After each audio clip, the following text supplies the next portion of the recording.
Now that you've completed the self-assessments to figure out your values, skills, and non-negotiables, you can put all of this information together. This video will help you use the information in the previous worksheets to create a customized career-focused education plan.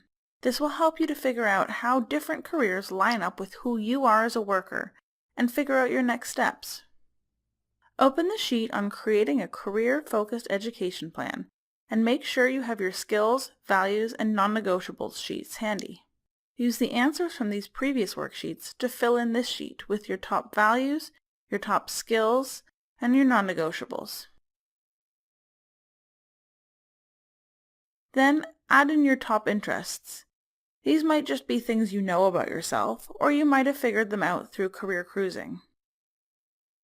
Now include any additional considerations you may have. Basically, you're creating a customized checklist. Next, in the vertical columns at the top, list some career options. These should be careers you're interested in. You can come up with a few ideas using career cruising by looking at specific college programs, or you may just know what jobs you're interested in. Then, for each career, check off whether it matches up with your values, skills, and other criteria you have listed. A career that is a good fit will have a bunch of check marks under values, skills, and interests, and very few check marks under non-negotiables. Go through this process with each career option you have listed. There may be some things you aren't sure about, so use career cruising as a research tool, or talk with people who work in the field. As you check off options for each career, check marks for your values, skills, interests, and other considerations will add to your total number of checks, because they are positive things, while checks beside non-negotiables will subtract from your total because they are negative things.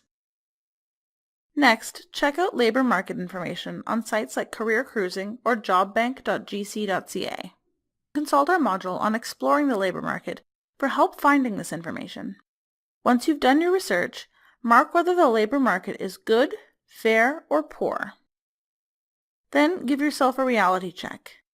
Check off the statements that apply for each category.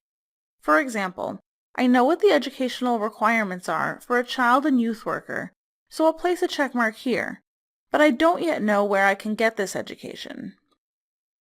On the second page, list your top 3 career or program choices. These are the careers you've listed that have the most check marks under values, skills, and interests, and the fewest under non-negotiables. You can use the total number of checks for each career to help you figure out the top 3. Once you've listed your top 3, identify your next steps. These might be things like attending an open house or looking at job postings. Finally, develop a plan to get you to your goal. We recommend you do some of the things listed in the task list, but come up with your own tasks to help you pick a program. For each task, write down when you want to achieve it and who you're going to tell your goal to. This will help you be more accountable with your goals. Thanks for watching.